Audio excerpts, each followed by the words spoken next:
The different operations that can be performed on stack are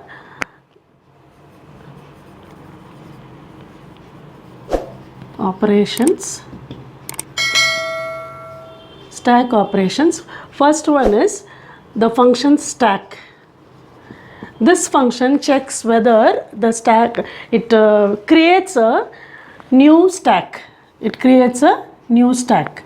That means initially we do not have a stack, it just creates a new stack in which you will be able to insert elements or push elements into it and save it. So it creates a stack data structure. Next operation is push. Push is used for insertion of elements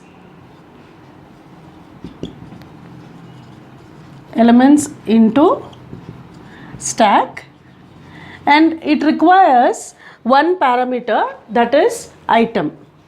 Which item you want to insert into the stack, that is the parameter that is to be given to the function, and it does not return any values.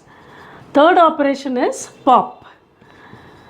It removes or deletes an element.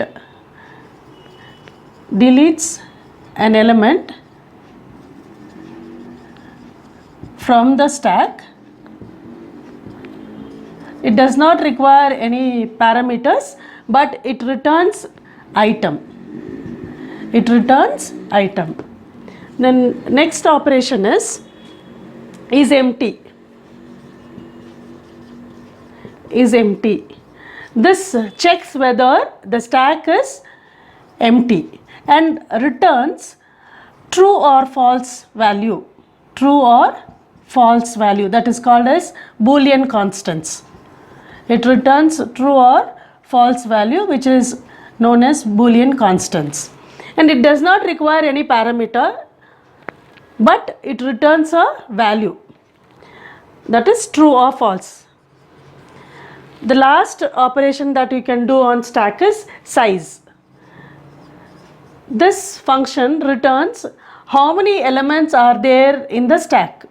The number of elements is counted. It counts the number of elements in stack. So these are the operations that can be performed on stack. The same operations can be performed on queue also. Queue is the next topic that I will be explaining to you in the next video. And now these are the operations that can be performed on stack. Next I will move on to what are the applications where the stack can be used. The applications of stack. The next topic in stack is applications of stack.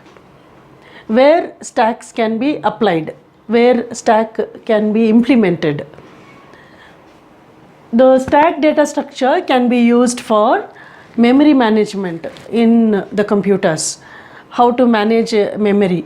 It can be used for that purpose. It can be used for backtracking problems, that is in recursive functions.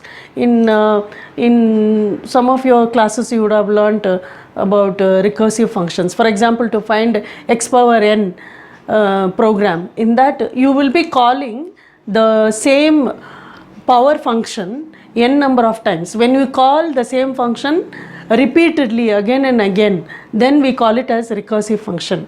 Now when multiple times you are calling the function, and you will be getting intermediate results for that. These intermediate results will be stored in stack data structure, and then later it will be integrated together to get the final answer.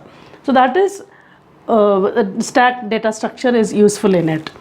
Then the stack data structure can be used for evaluation of expressions and also for conversion of expressions. You have infix expression, prefix expression, and postfix expressions.